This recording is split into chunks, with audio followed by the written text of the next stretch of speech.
Como é que vocês estão? Bem descansados? Não é todo dia que vocês têm 2 dias de folga, hein? Eu já pedi para mudar de sala, mas não tive resposta ainda.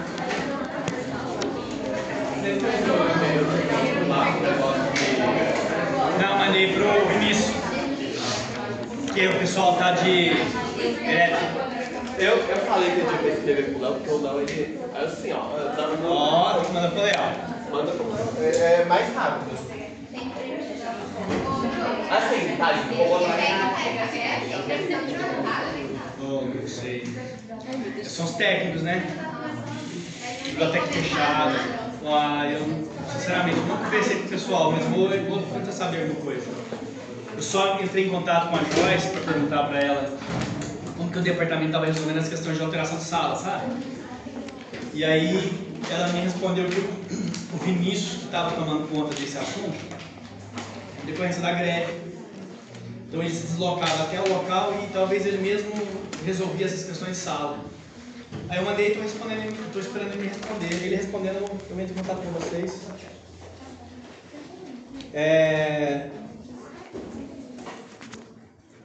Diga. Você falou que ia mandar um texto. Ah, esqueci. Peço desculpa. É mesmo.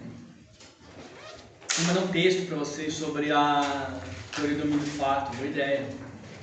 Aqui, entendeu, Carlos? Pede ele para me chamar a atenção lá no WhatsApp. É Marcos. Marcos. Ainda bem que vocês estão muito bonitinhos. Pede ele para me cobrar lá. Aí se eu não responder no dia, ele de tarde ele cobra de novo. Você fala isso para ele? Se eu não responder, cobra de novo. Professor, você está me ouvindo aqui? Você está prestando atenção? Aí eu mando. O texto está separado, já tá? Se não me engano, a gente falava de conflito aparente de normas e concurso de crimes, né? Foi bem rapidinho no final da aula, não foi? Vamos tentar voltar só um pouquinho. E esse assunto, eu gostaria que você pensasse nele. Concurso de crimes, conflito aparente de normas, de forma que o conflito aparente de normas ele tem uma preocupação. Olha o nome, conflito aparente, é porque não existe conflito. Então, em determinadas situações, a gente tem a descrição de um fato, a possibilidade de enquadramento em mais de um tipo, e essas leis têm vigência simultânea. E em decorrência de alguns critérios que a gente utiliza como referência para alcançar algo que para nós é muito importante para o direito penal, que é o non bis in idem. Então vamos tentar colocar isso no papel, porque a gente não possa esquecer, porque a finalidade é essa. Determinados comportamentos, o conflito aparente de normas, depois eu entro no concurso de crime. O conflito aparente de normas, ele é aparente mesmo, o próprio nome diz, porque em algumas situações, um único fato, ele se encaixa em mais de uma norma incriminadora. E essas normas incriminadoras estão em plena vigência.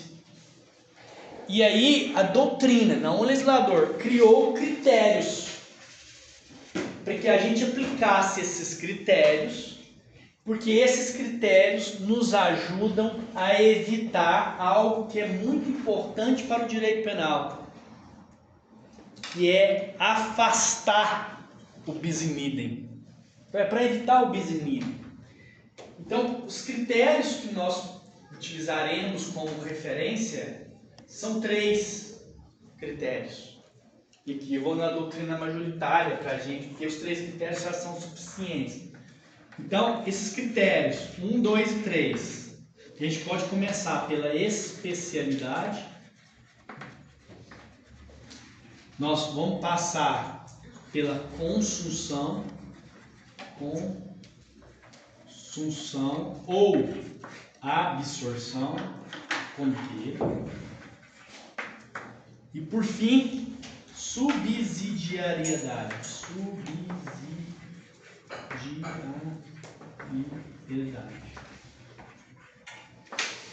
Então, esses critérios são utilizados para resolver os conflito aparente de normas. Não esqueçam desse termo, por isso que é aparente. É aparente mesmo.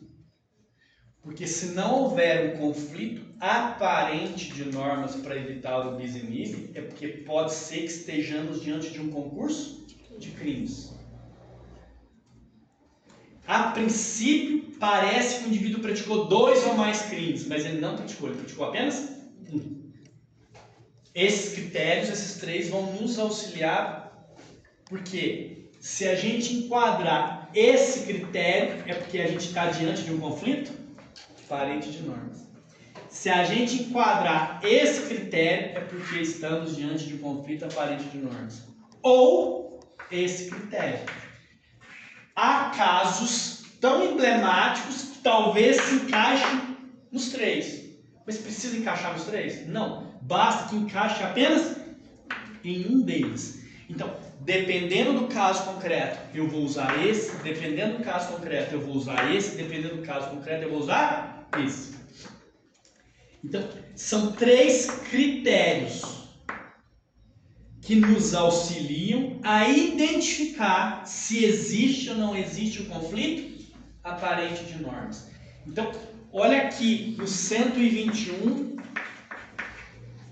com o 123 do Código. O bem jurídico é o mesmo. Protege a vida. Só que no 123 protege a vida, mas em determinadas circunstâncias. Nós temos peculiaridades que faz com que esse crime seja especial em decorrência do 121. Então, o crime é próprio, então precisa que seja a mãe. Outra, tem um momento que é durante ou logo após o parto, e que ela esteja em estado puerperal. Porque esse crime é especial em razão ao 121, que é matar alguém. O 123 é matar alguém, levando em consideração algumas circunstâncias peculiares, específicas, especializantes. Se a gente pegar um comportamento que se encaixa no 123 de forma especial, a gente chega à conclusão de que ele também se encaixa no 121. Ele se encaixa mesmo. Porque quem pratica o 123 não deixa de praticar também o 121. Só que aqui eu tenho um único fato. Essas duas normas são simultaneamente vigentes e o conflito aparente de normas tem um objetivo. Objetivo. Qual que é o objetivo? Evitar o bis in idem. Porque o direito penal tem como pressuposto o non bis in idem. O non bis in idem. Então, o que eu queria que você ficasse muito atento e utilizasse esse conteúdo para dizer: eu não tenho que saber só esses critérios. Eu tenho que entender para que servem esses critérios. Porque a gente dá mais um passo. O passo é: qual que é a função política? Qual que é a política criminal baseada no conflito aparente de normas? Evitar o bis in idem. Porque para nós no direito penal é muito importante adotarmos o non bis in idem. Ou seja, eu não posso punir um indivíduo de forma dúplice pelo único fato praticado. Se eu estou diante de um único fato, eu estou diante de uma única responsabilidade. E quem vai nos auxiliar são esses critérios. A doutrina, alguma doutrina utiliza isso como princípio. Eu não te aconselharia usar isso como princípio, que princípio não é. Isso é critério. Lei especial derroga a lei geral. Crime meio é absorvido pelo crime fim, porque tem que passar por ele. Então, se o indivíduo que pratica o artigo 121, ele tem que passar pelo 129 do Código. Se o indivíduo quer praticar o crime de homicídio, ele tem que passar pelas lesões corporais, porque as lesões corporais é um caminho para chegar ao crime de homicídio. Então, o crime meio vai ser absorvido pelo crime fim. E por fim, a subsidiariedade. O crime subsidiário só é chamado, porque ele é tido como soldado de reserva, só é chamado quando o crime mais grave, olha a expressão, o crime mais grave não se configura. Por isso que ele é um crime subsidiário. E geralmente ele está correlacionado a uma espécie de crime, que é um crime de perigo, junto com um crime de dano.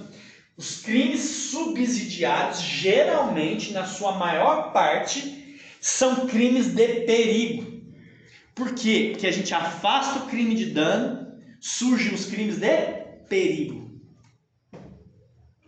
Então, se o indivíduo está lá, e é muito comum, o indivíduo está lá no tribunal do júri, respondendo por um crime de tentativa de homicídio, então se é desclassificado a tentativa de homicídio porque ele não teve dolo de matar, surge imediatamente uma segunda questão. A possibilidade de aplicação de um dispositivo chamado perigo para a vida ou saúde de outrem, que geralmente é a tese de defesa. Então, se o indivíduo pega uma arma de fogo e atira contra a vítima e erra todos os disparos, ele pode ser imputado à prática de um crime de tentativa de homicídio. Mas pode ser que ele não tenha mirado na parte vital do corpo da vítima e ele pode ter atirado para cima de modo que ele tinha totalmente a condição de acertar e não quis, mas atirou perto da vítima, simplesmente para amedrontar a vítima. Mas esse comportamento pode, de alguma forma, ser considerado um crime de dano ou um crime de perigo. Então, nós temos um crime de perigo descrito lá no Código Penal dizendo perigo para a vida ou saúde de outrem. Ele só configura esse crime de perigo se não ocorrer crime mais grave. E está escrito isso no dispositivo. Esse crime só se aplica se não for considerado crime mais grave. Então, o crime subsidiário ele só se aplica se o crime mais grave não tiver correspondência típica. Se é um crime de dano e um crime de perigo, é certo que o crime de perigo vai ser o quê? Ele não vai ser configurado. Porque o crime de perigo está ali como soldado de reserva. Quando um não se encaixa, chama-se os crimes de perigo. Então, a subsidiariedade pode ser expressa ou ela pode ser tácita. Nesse caso, do crime de perigo para a vida ou saúde de outrem, ele é inclusive de forma expressa. O legislador vai dizer, esse dispositivo só se configura sua tipicidade quando não é imputado ao indivíduo crime mais grave. Por isso que ele é subsidiário. Subsidiário por quê? Porque quando houver uma desclassificação de um crime de dano, surge a possibilidade de enquadramento desse crime de perigo. Por quê? Porque o indivíduo não pode, ao mesmo tempo, responder por um crime de dano e um crime de perigo. Ele não pode, ao mesmo tempo, responder por um crime de tentativa de homicídio, cumulado com um crime de perigo para a vida ou saúde de outrem, sendo correspondente ao mesmo fato. Estou dizendo o mesmo fato. Diga. Eu entendi a ideia, mas eu não consegui colocar em uma exemplificação na minha cabeça. Você poderia dar um exemplo? Então, eu estou trazendo os exemplos da forma mais fácil para a forma mais complexa. Esses aqui você conseguiu entender? Sim. A subsidiariedade que eu não entendi ainda. Alguém tem o dispositivo? Lê o dispositivo para mim. Perigo para a vida ou saúde de outrem. Está lá nos 130 e poucos. Alguém tem alguém acha aí? Perigo para a vida ou saúde de outrem? Vamos ler o dispositivo? Pode ler. Você achou já? Isso que é eficiência. Vai lá. Expor a vida ou a saúde de outrem a perigo direto e iminente. Pena detenção de 3 meses a 1 ano, se o fato não constitui crime mais grave. Se o fato não constitui crime mais grave. Qual artigo é? 132. 132. Então, o próprio dispositivo está dizendo que só aplica esse crime, que é expor a vida ou saúde de outrem, se não ocorrer um crime mais grave. Geralmente, se a gente for aplicar o crime mais grave, esse crime mais grave pode ser o quê? Uma tentativa. Porque a tentativa está relacionada com os crimes de dano, não crime de perigo. Então, se o juiz desclassificar o crime de dano na sua forma tentada, abre a possibilidade de subsidiariamente desclassificá-lo por um crime de perigo. Esse é o caso. Então, nesse caso, ele pode ao mesmo tempo responder o crime tentado e o artigo 132.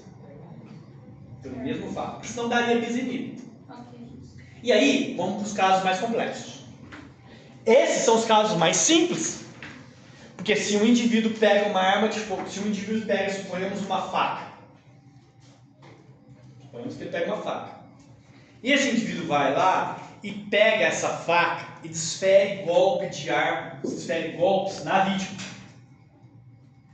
Só por esse fato, você sabe dizer se é homicídio ou se é lesões corporais? É difícil dizer se isso é lesões corporais consumadas ou se é crime de homicídio tentado. Porque qual que é a diferença desses dois dispositivos? É o resultado ou é o elemento subjetivo que diferencia o tipo? É o elemento subjetivo. Então pode ser que o indivíduo responda por tentativa sem tirar uma gota única de sangue da vítima. Como ele pode responder por crime de lesão corporal e ele retirar um órgão da vítima? Ou seja, se a gente for ver o resultado, talvez o resultado seja mais grave do que o elemento subjetivo. Então, o que define o tipo não é o resultado, é o elemento subjetivo. O resultado interfere, mas no processo de tipicidade. Porque às vezes o indivíduo começa a responder por um crime de tentado. Se o indivíduo morre no hospital em decorrência dos experimentos, isso pode depois alterar. Mas quem vai definir é o elemento subjetivo. Porque nós temos, inclusive, lá no artigo 129, crime de lesão corporal seguida de morte. Então pode ser que o indivíduo responda por um crime de lesão corporal, porque o dolo é lesar a integridade física, e ele responder por um crime de lesão corporal seguida de morte. Ou seja, o resultado é a morte.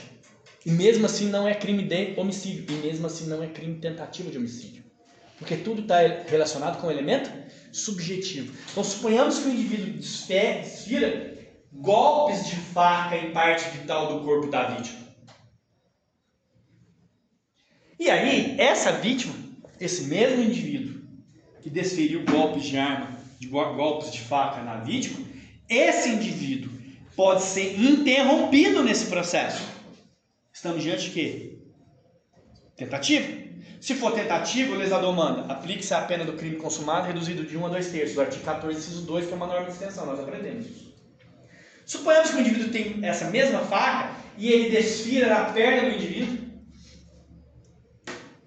e ele simplesmente se torna satisfeito com a lesão à integridade física. Ele poderia utilizar mais a arma que a faca e ele não utiliza. Ele desfere um golpe e está suficiente satisfeito com o golpe. Tentativa de homicídio? A princípio não parece. Parece o quê? Lesões corporais consumadas. Porque ele podia, se ele quisesse, alcançar o resultado morte, mas ele optou por simplesmente só em violar a integridade física. Suponhamos que nesse mesmo comportamento, lesões corporais já consumadas, ele vai no mesmo contexto fático, e ele resolve alterar o dolo. Agora eu já não quero só mais lesionar, e ele parte para matar a vítima. E no mesmo contexto fático, ele mata a vítima. Então ele cumpre a violação da integridade física. Não satisfeito, ele altera o dolo e ele mata a vítima. Ele vai responder por um crime de lesões corporais, mais um crime de homicídio consumado? Essa discussão, então, cai aonde? Na jurisprudência. Então, os casos concretos que estão diante desse comportamento. Porque esse comportamento é dentro do mesmo contexto fático, mas ele pode também ser em contextos fáticos diversos. Num dia ele pratica lesão corporal, 2, 3 dias depois ele faz o quê? Ele volta e pratica homicídio. Os casos são semelhantes? São semelhantes, mas eles são iguais? Não. Porque o legislador não, a doutrina vai dizer que se um indivíduo altera o dolo dentro do mesmo contexto fático de um crime menos grave por um crime mais grave, nós vamos chamar isso de progressão criminosa. Porque ele alterou o dolo. Essa progressão criminosa, por um crime menos grave, por um crime mais grave, dentro do mesmo contexto fático, isso ainda estaremos diante de um conflito aparente de normas e não diante de um concurso de crimes. Ou seja, ele responderá apenas pelo crime de homicídio. Ele não responderá por homicídio, mas lesões corporais. Agora, se estivermos diante de contextos fáticos diferentes, então se ele pratica lesão corporal num contexto fático, em outro contexto fático ele pratica homicídio, aqui estaremos diante de um concurso de crimes. Ele responderá por um crime de lesão corporal, mais um crime de homicídio. Porque estamos diante daquilo que nós chamamos de concurso de crimes, porque nós não estamos diante do mesmo contexto fático. Aqui nós temos 2 fatos, 2 crimes. Na progressão criminosa, nós temos apenas um único fato, porque ele está dentro do mesmo contexto fático e nós vamos chamar isso de progressão criminosa. Então, se um indivíduo pratica um crime menos grave e resolve praticar um crime mais grave, e esse crime menos grave é o caminho necessário para a prática de um crime mais grave, nós vamos chamar esses casos, se estiverem dentro do mesmo contexto fático de progressão criminosa. Nesse caso, estaremos diante de um único fato. Se é um único fato, um único crime. Se é um único crime, uma única pena. E nesse caso, afastaremos o bis in idem. Por quê? Porque nesse caso não se justifica punir um indivíduo como se 2 crimes ele tivesse praticado. Agora eu vou dar só mais um exemplo, aí a gente passa para a palavra. Por quê? Olha o segundo exemplo. Então, uma coisa é progressão criminosa. Outra coisa são crimes progressivos. O crime de homicídio é um crime progressivo. Porque ele precisa de que o indivíduo pratique um crime menos grave para chegar até o crime de homicídio, que é um crime mais grave. Por que é um crime progressivo? Porque ele precisa da violação da integridade física para chegar até um homicídio, que é a violação da vida. Crime progressivo é uma coisa. Progressão criminosa é outra coisa. Agora, outro caso que chega na jurisprudência, a jurisprudência teve que resolver. Um indivíduo vai lá e subtrai um celular. Ele subtraiu. A subtração do celular já está configurada lá no artigo 155 do Código. E ele viola qual lei jurídica? Patrimônio. Ele viola o patrimônio da vítima. Em seguida, um indivíduo que viola o patrimônio da vítima, ele faz o quê? Ele vende o celular da vítima. A pergunta é, na hora que ele vende o celular da vítima, qual que é o objetivo? É o lucro. Quando ele subtrai, qual que é o objetivo? É o lucro, é ganhar o patrimônio, é violar o patrimônio de outro.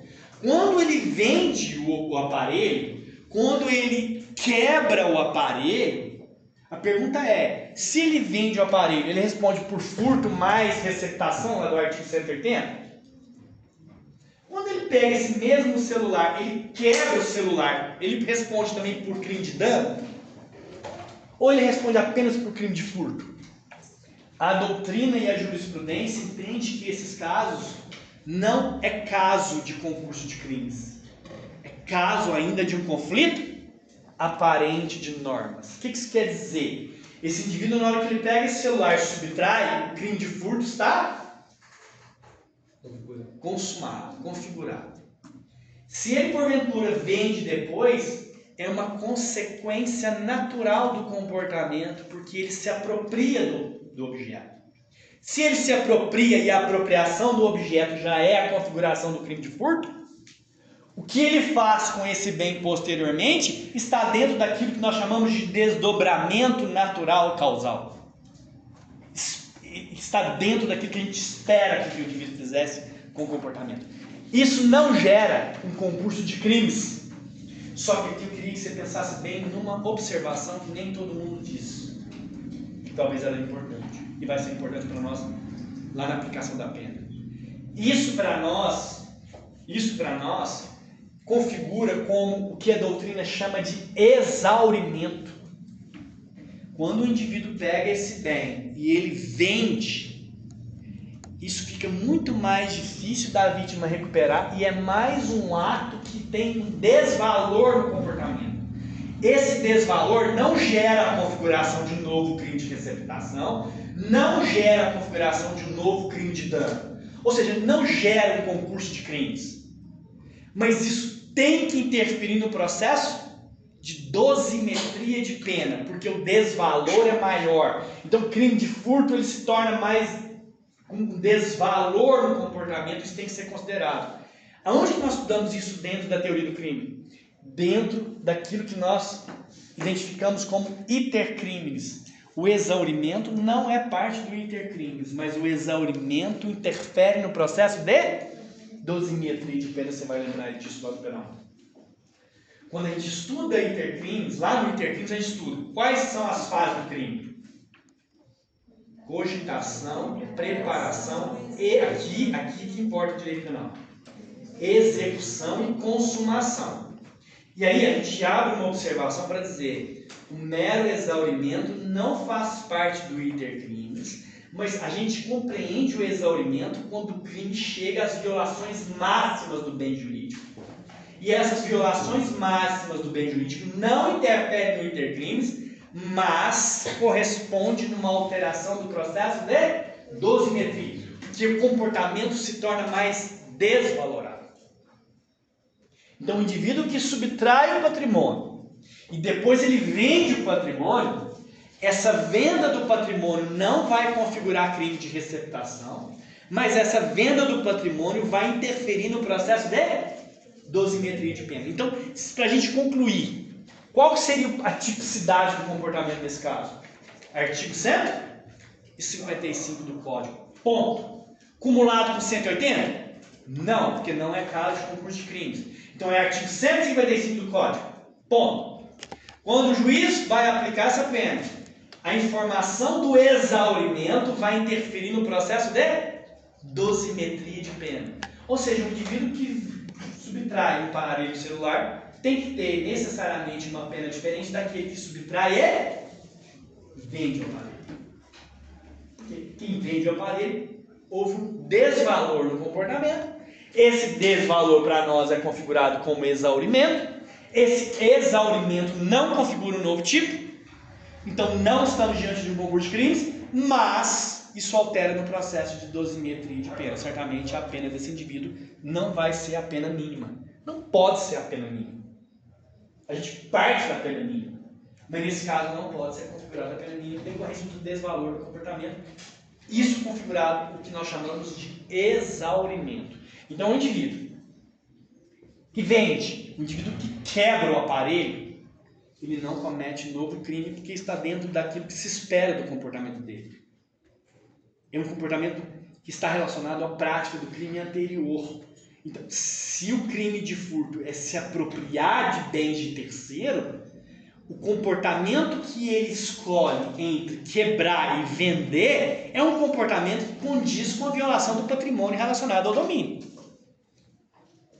Então, para a doutrina e jurisprudência, eles entendem que esses casos não são casos. Então, 3 casos: progressão criminosa e os casos relacionados ao exaurimento delitivo. O exaurimento delitivo são exemplos de que esses crimes, de alguma forma, não estão diretamente relacionados à nova prática delitiva. O que é um crime muito comum também, uma discussão muito comum, está relacionado aos crimes de furto também com violação de domicílio. Crime de furto furto pode ser praticado sem violação de domicílio? Pode. Mas quando o indivíduo escolhe praticar um crime onde a violação de domicílio é um meio necessário, então se ele adentra numa residência, evidentemente, se ele vai praticar o furto, ele adentra na residência sem autorização dos proprietários.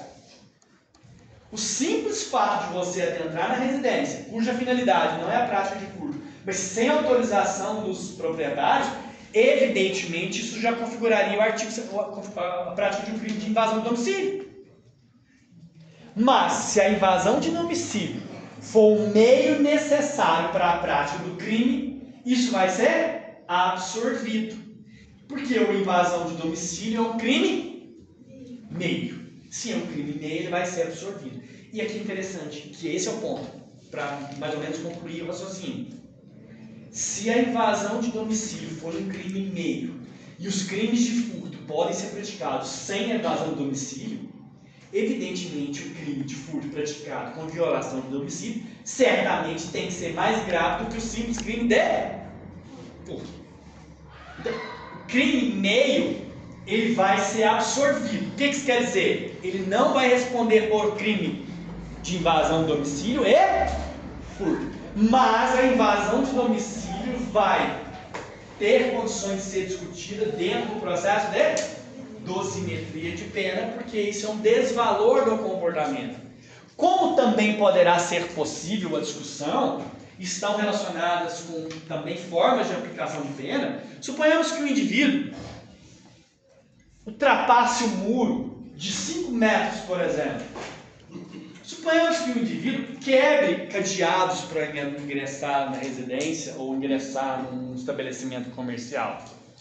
Suponhamos que o indivíduo pratique isso em concurso de pessoas. Isso são elementos que podem estar diretamente relacionados no processo de tipicidade. Depois, quando vocês estiverem lá estudando o artigo 155 do Código, vocês vão verificar que esses elementos tornam o comportamento, que é um comportamento de um crime, lá no caput, de um crime simples, talvez para um crime qualificado, ou um crime majorado, com aumento de pena, ou com qualificadoras. Porque o desvalor da ação pode estar diretamente relacionado com os processos de dosimetria de pena e não necessariamente conduzir a nova tipicidade. Por fim, os crimes complexos. Como nós podemos definir crimes complexos? Os crimes que o legislador pega, bens jurídicos que são pensados de forma individualizada e trazem esses bens jurídicos dentro de um único tipo. Então, esses tipos complexos é quando o legislador trata dentro da tipicidade 2 ou mais bens jurídicos protegidos. Então, se você pegar o crime de roubo, que é a subtração com violência ou grave ameaça, então é como se você estivesse protegendo ao mesmo tempo o patrimônio e a integridade, dentro do único tipo penal. Então, quando o legislador pega e trata o crime complexo, essa complexidade na definição do crime evita o que nós chamamos de concurso de crimes.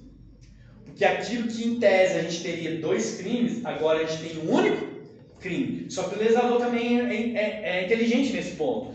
Porque quando ele junta e torna um crime complexo, o que ele faz com a pena? Ele trata ela de forma proporcional. Pelo menos ele tenta.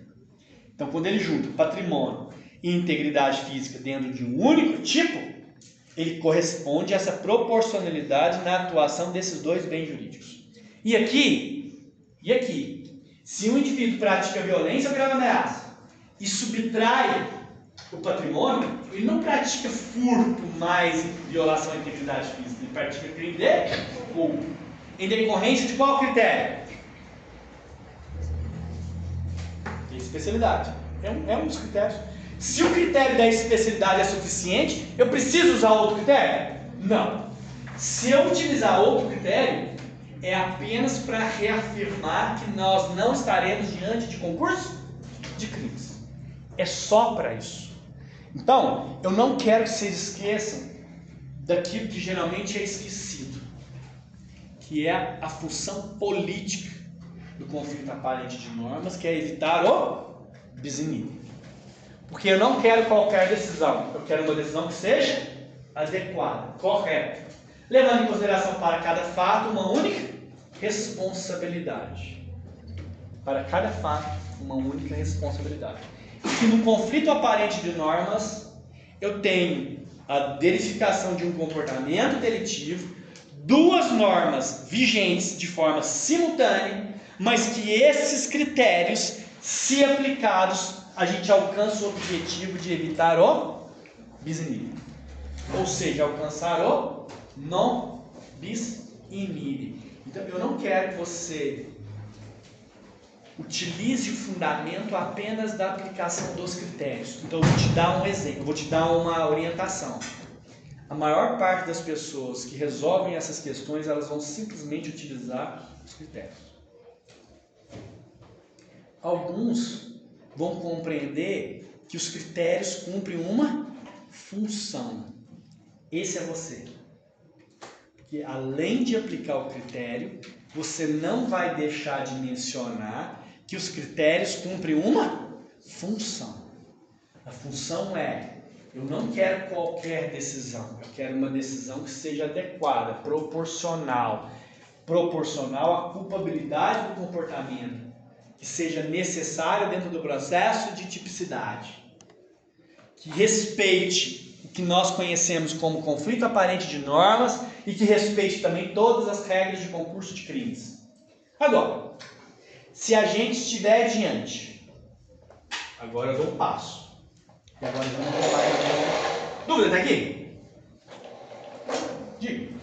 Eu não entendi muito bem a questão do contexto fático, que seria para dizer que seria o mesmo contexto ou um contexto diferente? É porque às vezes o indivíduo pratica, o contexto fático é na mesma situação da realidade posta. Então, ele está aqui dentro de uma situação, pratica lesões corporais. O que é o mesmo contexto fático? Aquele contexto não foi interrompido. Eu posso interromper o contexto. Como que eu interrompo o contexto? Eu elimino o comportamento, ou eu pelo menos coloco fim no comportamento. Então o indivíduo vai lá, briga na rua, troca lá uns socos com a vítima e vai embora. Ali a situação de prática delitiva já foi interrompida.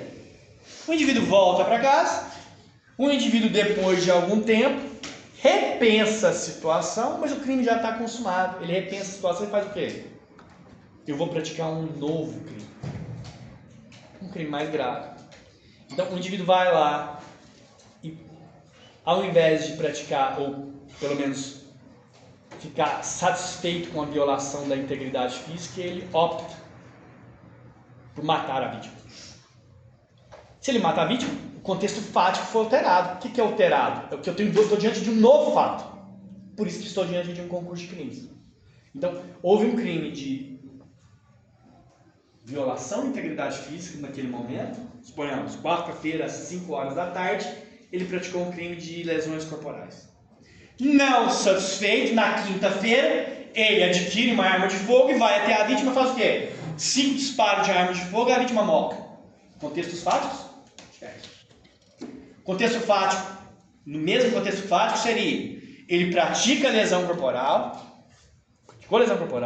não satisfeito, foi lá no carro, buscou a arma e fez o quê? Disparou contra a vítima. Ele vai responder por lesões corporais mais homicídio? Não. Ele vai responder apenas por homicídio.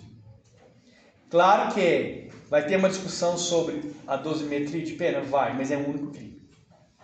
Então, quando ele interrompe aquele processo, o fato já está consolidado, ele pratica um novo fato, aí já não é mais conflito aparente de normas, já não é mais evitar o bis in idem. Aqui a gente está diante de dois fatos. Porque o conflito aparente de normas, a gente está diante de um único fato. A progressão criminosa e o crime progressivo é tido como o mesmo fato, para a doutrina e para a jurisprudência. Numa situação onde esse indivíduo ele é afastado por terceiros e depois ele volta, ainda não... Aí talvez seja tentativa naquele contexto fático e talvez consumado num outro contexto fático. O fato é que se aquela situação era interrompida, é um novo contexto fático. Então, se ele tenta matar a vítima, não consegue. Aí ele volta para casa, vai atrás de uma arma, vai atrás de alguém para auxiliar e vai e pratica um novo comportamento, o contexto fático já foi alterado, já é um novo contexto fático. O mesmo contexto fático tem que ser da mesma situação posta. Ela não foi interrompida. Ela iniciou, ainda não interrompeu. Interrompeu e aí abriu-se uma nova situação. Um curso de minutos tranquilamente. Só um minuto, vou passar para ela e já te passo. Eu não entendi o... Tem a progressão criminosa e o crime progressivo. Crime progressivo, são situações diferentes. O crime progressivo seria a mesma coisa do exaurimento? Não, crime progressivo é quando a gente precisa, para chegar num crime mais grave, passar por um crime menos grave. O homicídio é um crime progressivo. É o caso da absorção. Que é o caso da absorção. Porque o crime progressivo é um crime que eu preciso passar por um crime menos grave para chegar a um crime mais grave. Por isso que se criou esse critério. Mas então não é a mesma coisa da progressão criminosa? Crime progressivo? Então, a progressão criminosa, o conceito dela é quando se altera o dolo. O crime progressivo, a vontade dele sempre foi o homicídio. Aí ele tem que passar por lesões corporais. A progressão criminosa tem um elemento diferenciador, que é o quê? A alteração do elemento subjetivo. O primeiro elemento, qual que é o dolo dele? Lesões. No mesmo contexto fático, ele pratica o quê? O homicídio.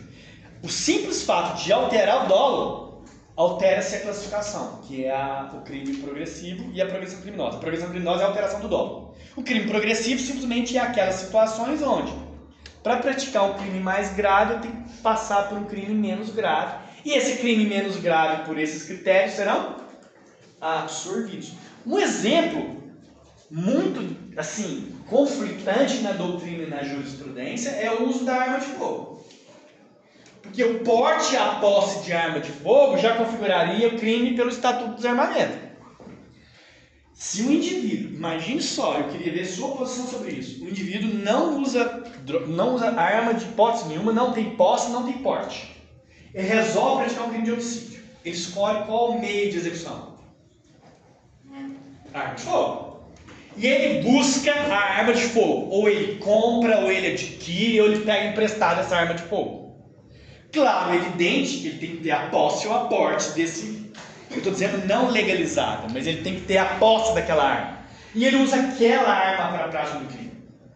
Então, não é que ele usa... Não é porque ele quis violar o Estatuto do Desarmamento. Ele quis a arma para praticar o crime de homicídio. Então, nesse caso concreto, vocês acham que ele responderia, em tese, levando em consideração esse caso, ele compra arma exclusivamente para praticar o crime de homicídio, por concurso de crimes, ou a aquisição dessa arma vai ser absorvida pelo crime mais grave? Em tese tinha que ser absorvida, porque é o meio necessário para a prática do crime mais grave.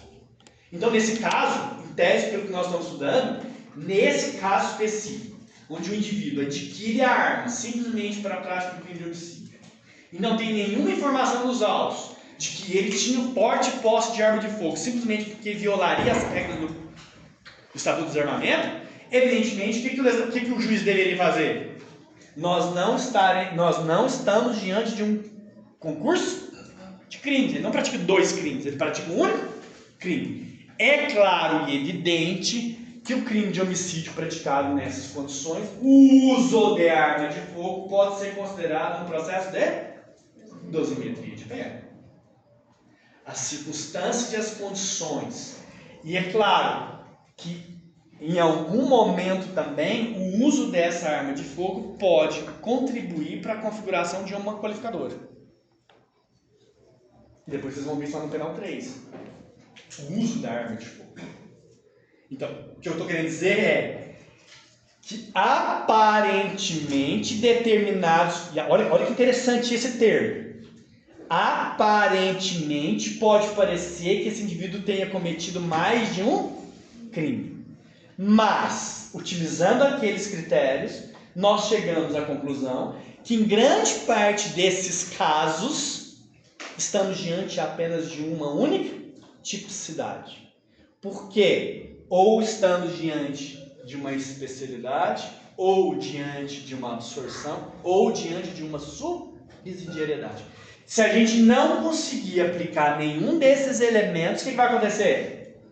Surge a oportunidade, a possibilidade de estarmos diante de um concurso de crimes. E aqui eu já vou aproveitar a oportunidade para dizer, então quando que eu tenho um concurso de crimes?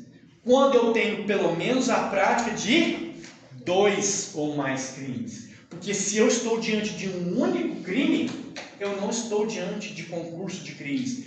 Então, concurso de crimes é uma parte importante dentro do direito penal que o legislador se preocupou e que ele definiu lá nos artigos 69, 70 e 71 para corresponder à tratativa dos casos onde eu tenha pelo menos a configuração de 2 ou mais crimes.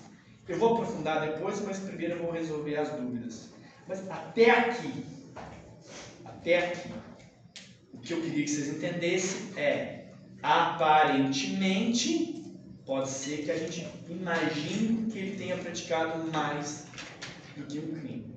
Pode ser que ele não tenha praticado. Por isso que eu tenho que estudar conflito aparente de norma. Por isso que eu acho mais interessante estudar isso junto com o concurso de crimes e não junto com sucessão de leis penais no tempo. Que eu acho que tem mais proximidade do que sucessão de leis penais no tempo. Diga.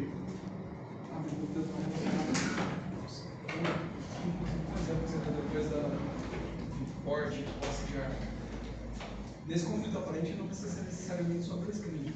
A pessoa se envolveu ali Pode ser mais. corporal, aí vai pro carro, pega uma arma que não tem registro, tem posse. Aí está dentro do mesmo contexto fácil, nós vamos absorvendo tudo isso e isso vai depois só mudando na dosimetria. Pode. Porque isso pode ser muito comum. Suponhamos que há agressões recíprocas. Certamente alguém desferiu o primeiro golpe, certamente alguém revidou. Nós já sabemos se o revide é excesso, esse excesso justifica inclusive a legítima defesa. Os dois não podem estar ao mesmo tempo em legítima defesa. Se alguém atua em legítima defesa e alguém excede essa legítima defesa, abre a possibilidade dessa pessoa também agir em legítima defesa. Então, essa discussão toda vai pautar sobre, dentro de todo esse contexto, estamos diante de um único fato ou de mais de um fato. Vai depender, inclusive, do contexto do fato.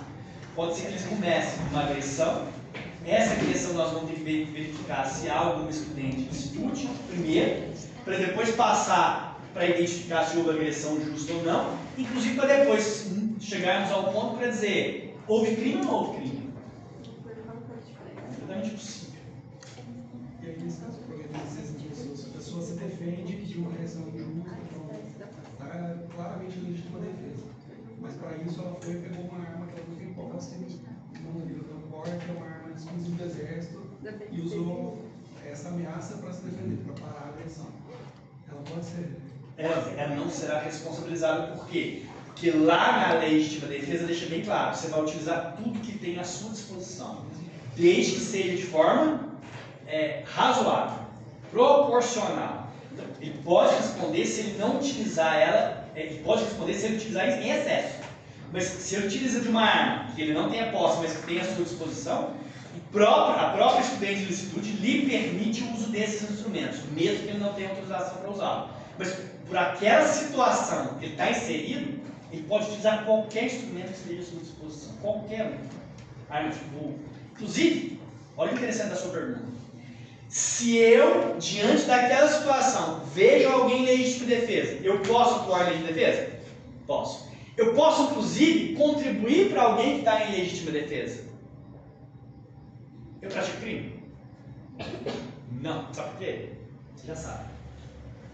Por quê? Eu posso, legítima defesa e terceiro. Mas agora vamos pensar em eventual concurso de pessoas. Que eu estou contribuindo para a prática. O autor pratica fato típico e ilícito culpado? Não, fato típico e não ilícito. Como que o partícipe pode responder? Aqui nós responderíamos também com uma teoria. Como é que chama essa teoria? teoria, partícipe da acessoriedade limitada ou máxima. Vai depender daquela distinção que nós fizemos. O partícipe só responderia se o autor praticasse o quê? Fato típico ilícito ou fato típico ilícito e fato. Como ainda pratica só fato típico, o partícipe não pode ser responsabilizado, pelo contrário. Eu estou autorizado a ajudar alguém que esteja em legítima defesa. E não sou autorizado a ajudar, eu estou autorizado a atuar em legítima defesa de terceiro. Quem pode mais, pode menos. Então eu tenho aqui mais fundamentos para dizer que realmente, nesses processos que eu tenho de ilicitude, eu estou autorizado não só a ajudar, mas também a atuar no processo de ilicitude. Posso até ajudar.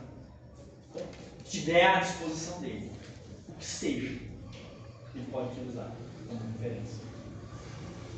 Dúvida aqui? Diga. Vou falar da subsidiariedade tácita. A tácita é quando a gente está diante. Aquele exemplo é expresso porque o dispositivo diz. Mas suponhamos que aquele dispositivo não tenha dito. O simples fato de ser um crime de perigo diante de um crime de dano, o crime de dano vai absorver o crime de perigo. São nesses casos. A lei não diz expressamente, mas a gente está diante de um crime de dano, um crime de perigo. Então os crimes de perigo são utilizados para tipicidade quando não se enquadra um crime de dano. E aí entra aqui um problema sério do direito penal, que está relacionado com a expansão do direito penal. O que o legislador tem feito nos últimos tempos? O direito penal sempre foi pensado numa situação de dano. Direito penal do dano, sempre. Com a expansão do direito penal e alguns comportamentos cujo dano pode comprometer a nossa própria existência, o legislador começou a pensar nos crimes de perigo. Ou seja, eu tenho que evitar colocar em perigo o bem jurídico. Colocar em perigo o bem jurídico já seria próprio comprometimento ou violação do bem jurídico. O indivíduo portar uma arma de fogo, qual que é o crime de dano? Nenhum. Mas como o Estado quer realizar o controle, o que ele faz? Pune o crime de perigo. Ele quer evitar que as pessoas utilizem essa arma para outros fins. Só que se o indivíduo usar a arma para um homicídio, ele não está configurado já no crime de homicídio. O legislador faz o quê? Uma antecipação. Porque o legislador poderia muito bem só proibir o uso de armas de forma administrativa. Para que criar um crime para isso? Isso nós chamamos de antecipação do processo punitivo.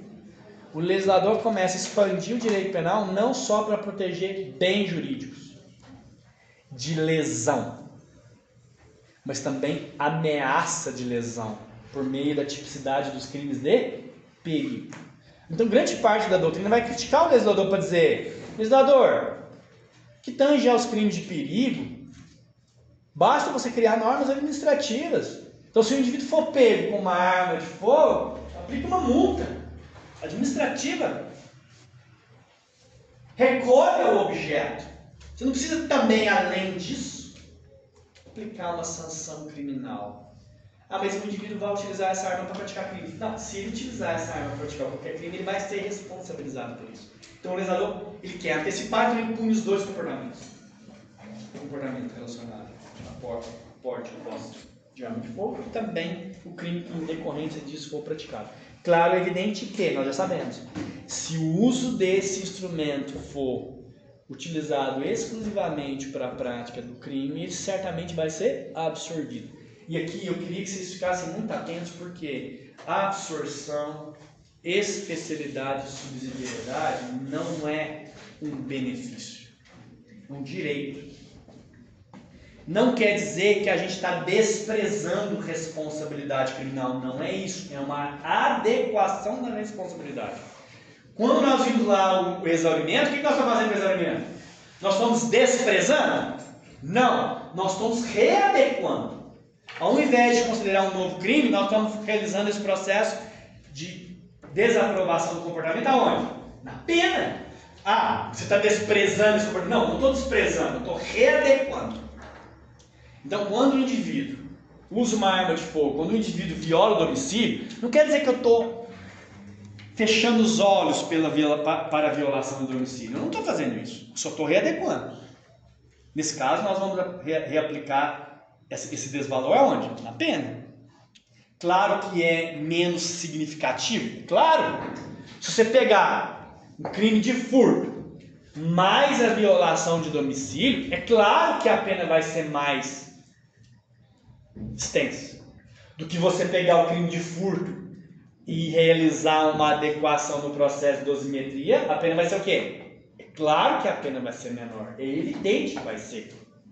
Só que aparentemente as pessoas tendem a enxergar como se fosse um desprezo completamente com o comportamento e o seu respectivo desvalor. Não é isso. Não é isso que nós estamos defendendo. É um desvalor utilizado de uma forma adequada, não em concurso de crimes, mas dentro de um processo de dosimetria de pena. Para dizer, eu não estou desprezando, só que eu estou analisando esse comportamento, levando em consideração a complexidade do sistema. Porque senão seria muito fácil. A gente simplesmente somaria as penas sem nenhuma preocupação com bis in idem. Porque o bis in idem ele é muito importante para punir o fato de forma dúplice. Punir de forma dúplice é quando se considera um único fato, duas responsabilidades. E aqui, eu já vou abrir uma observação que você não pode errar isso.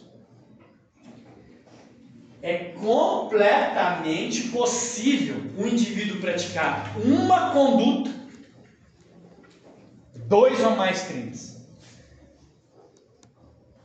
Completamente possível. Inclusive, eu quero que você anote isso. Você não pode errar. Concurso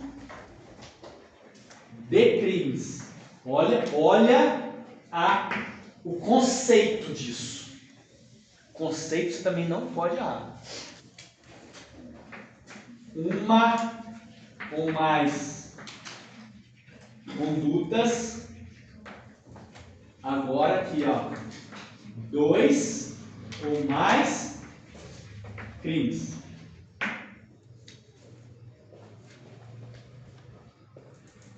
Uma ou mais condutas. 2 ou mais crimes. Se eu não tiver pelo menos 2 crimes, você tem absoluta certeza que você não tem concurso de crimes. Como você também não tem concurso de pessoas com uma única pessoa. Então, se o concurso de pessoas pressupõe pelo menos 2 ou mais agentes culpáveis, aqui para o concurso de crimes eu preciso de pelo menos 2 ou mais crimes. O que você não vai errar? Porque a maioria das avaliações elas vão jogar para que você entenda como concurso de crimes, mas na verdade estamos diante de completo conflito aparente de normas. Porque se você estiver diante de um conflito aparente de normas, você não está diante de um concurso de crimes. E aqui nós vamos um pouquinho mais além, porque eu não quero que você erre também. Se eu trouxer para você um caso concreto desse tamanho, e é isso que eu vou fazer, parte desse caso você pode resolver com conflito aparente de normas, parte desse caso você resolve com concurso de crimes, parte desse caso você resolve com concurso de pessoas. Não quer dizer... E na sua prova não vai ser tão simples assim, porque na sua prova pode ser e certamente terá uma mistura de todos esses elementos. Então certamente eu vou colocar lá um caso que você vai ter que identificar que é um conflito aparente de normas junto com o mesmo caso. Porque os casos concretos não são como nós vimos no Penal 1, que é simplesmente uma descrição típica. Os comportamentos criminosos são praticados uma variedade de comportamentos. E aí, só a título de informação, porque eu também não quero que você esqueça disso. O concurso de crimes, ele é muito mais uma perspectiva processual do que penal. Ah, professor, mas ele está no direito penal. Tá. Porque ele relaciona com a aplicação de pena. Mas isso vai depender muito da definição processual e a definição desse comportamento dentro dos mesmos autos processuais. Porque esses atos podem estar reunidos ou não dentro de um mesmo processo. Mas isso também não tem não gera muito problema. Porque se for verificado de forma isolada, depois isso pode ser resolvido no processo de execução criminal. Então não há problema, nós vamos ver isso para frente. O que eu queria que você entendesse agora é o seguinte: as avaliações vão te jogar para uma definição de casos, que pode ser casos resolvidos pelos critérios. Se são resolvidos pelos critérios, podem ser que não seja caso de concurso de crime.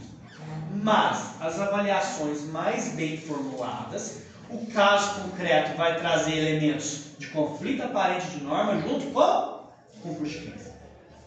Aí você vai ter que identificar: isso aqui não é concurso de crime, isso aqui é conflito aparente de normas resolvido por esse critério. E continuar. Isso aqui agora realmente é caso de concurso de crime. E aí, o que nós vamos fazer depois em seguida? Se quando a gente está diante de um concurso de crimes, o legislador trouxe essas modalidades, essas espécies de concurso. E nós temos três. Concurso material de crime. Concurso formal de crimes. E por fim, crime continuado. Olha que interessante. 3 espécies de concurso. Então, o que você tem que fazer? Se você identificar hipótese de concurso, olha aqui, 1 ou mais condutas, 2 ou mais crimes, todas as vezes que você identificar uma hipótese de concurso de crimes, você tem que identificar depois, logo em seguida, a sua espécie. Então você tem que dizer: eu estou diante de um concurso material. Não. Eu estou diante de um concurso formal. Não. Eu estou diante de um crime continuado. Continuar. Ah, não. Eu estava só prestando atenção para saber qual que era a Crime terceira continuado. Agora você vai. Agora você me desafiou.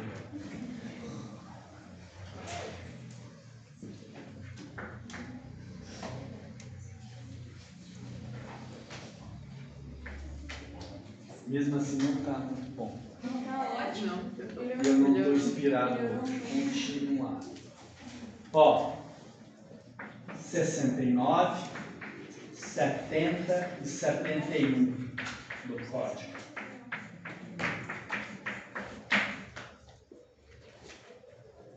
Concurso material, formal, crime continuado.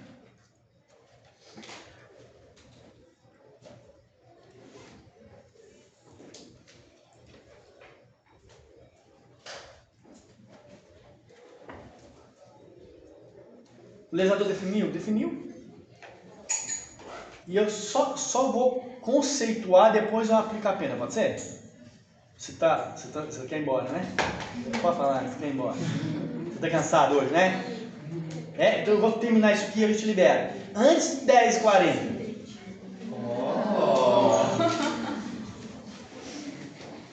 Bem rapidinho. Em agradecimento a sua atenção. Eu te deram um pouquinho antes hoje. E depois eu entro na fixação da pena e a gente pega isso. O concurso material, e aqui vamos usar isso aqui como referência, tá? Vamos usar isso aqui como referência. Porque todas as classificações que estão aqui tem que se enquadrar aqui. Essa classificação, ela enquadra todas essas. Mas aqui a gente tem especificidades. Antes, eu só queria que você pensasse o seguinte, e aqui eu tenho que fazer uma divisão. Então, concurso material, ponto. Crime continuado, ponto. E aqui eu vou abrir só uma observação, porque aqui eu tenho depois aplicação de métodos de pena diferentes a depender do tipo de crime, mas eu vou deixar um pouquinho para frente. Aqui, esse concurso formal, ele tem uma observação aqui que vai diferenciá-los entre concurso formal próprio e concurso formal impróprio. Então, eu queria que você soubesse já, desde já, que o concurso formal ele tem uma divisão que os outros não têm. Mas o formal tem. E agora vamos para a classificação deles. Segundo o concurso de crimes. Só para a gente diferenciá-los. Depois na próxima aula eu sigo com isso. Concurso material, não tenha dúvidas. Eu tenho 2 ou mais condutas. 2 ou mais crimes. 2 ou mais condutas. 2 ou mais crimes. Concurso formal, tanto um quanto o outro. Uma conduta. Olha aqui. 2 ou mais crimes. Está dentro disso? Está dentro? Tá. E agora? Crime continuado. 2 ou mais crimes. 2 ou mais condutas. 2 ou mais crimes. É igual ao quê? Ao concurso material. Só que o crime continuado ele tem uma especificidade, algumas características que o concurso material não as tem. Então vamos lá. O que o legislador fez? O legislador fez o seguinte: se um indivíduo pratica uma conduta, 2 ou mais crimes, você tem a plena convicção agora de que isso é o caso de concurso formal. Você não tem essa convicção? Se um indivíduo praticou uma única conduta, 2 ou mais crimes, você exclui de cara o quê? Material é crime continuado. Você tem a plena convicção que você está diante de um concurso formal. E você pode ter essa convicção? Pode. Você vai errar? Não. A única coisa que você tem que seguir adiante é se ele é próprio ou impróprio. E você também tem a plena convicção hoje. Se um indivíduo praticou 2 ou mais condutas, 2 ou mais crimes, ou é crime continuado ou concurso material. É um dos dois. E o legislador fez uma questão de política criminal interessante que você vai identificar agora. O crime continuado é uma espécie de concurso material, só que esses crimes foram praticados em certas circunstâncias específicas que o legislador identificou-as. Como? Se um indivíduo pratica 2 ou mais crimes, 2 ou mais condutas, 2 ou mais crimes, e esses crimes sejam da mesma espécie, tá vendo? Mesma espécie, está classificando. Praticados, levando em consideração os meios e o modo de execução, utilizando os mesmos meios e modo de execução. Levando em consideração circunstâncias de tempo, lugar, que façam presumir que um seja continuidade do outro, o legislador determinou que nós considerássemos esse concurso material como se fosse crime continuado. Então, vejamos. Se os crimes são da mesma espécie, abre a oportunidade de aplicar o quê? Crime continuado.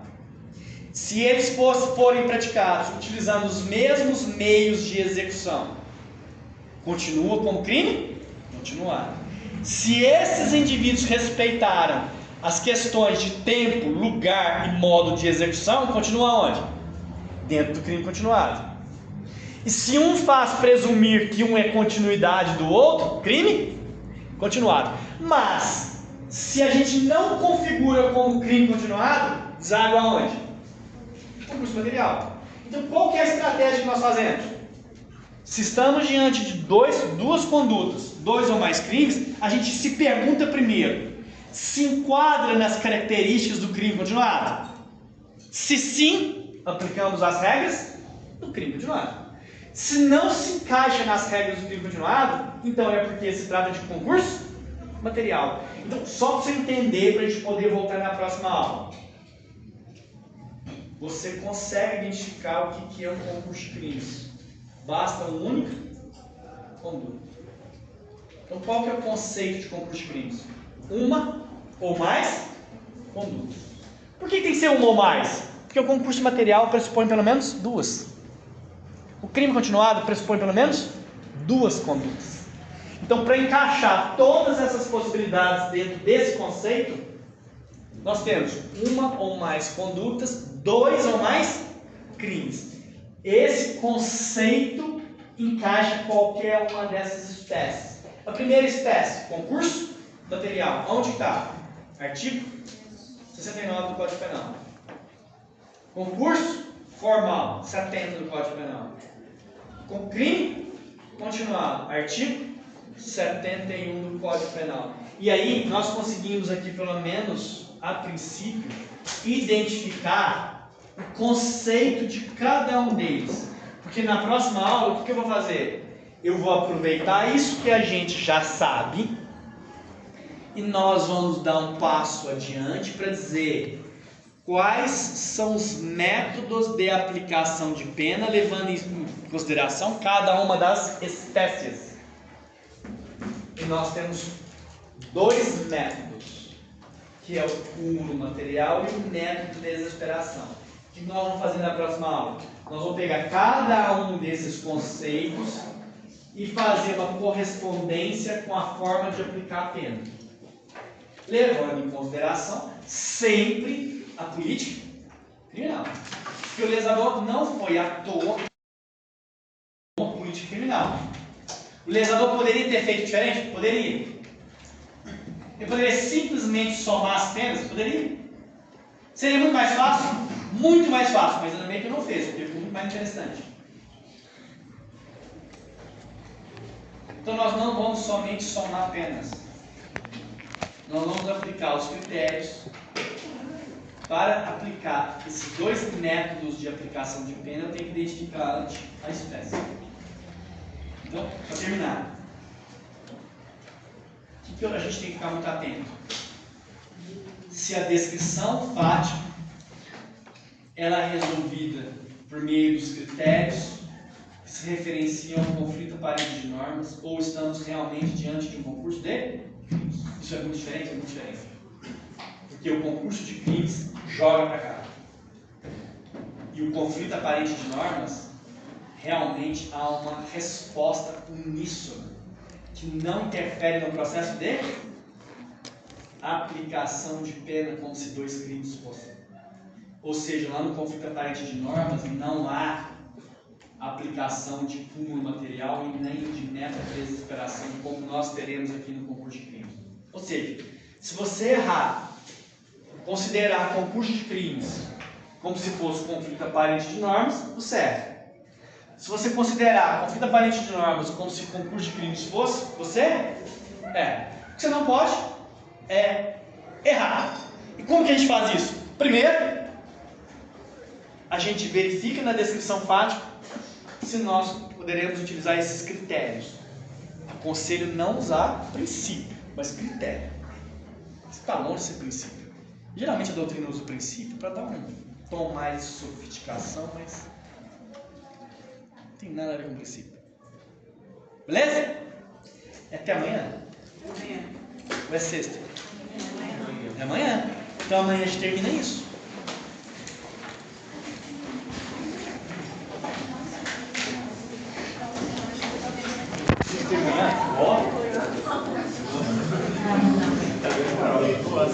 15 minutos antes do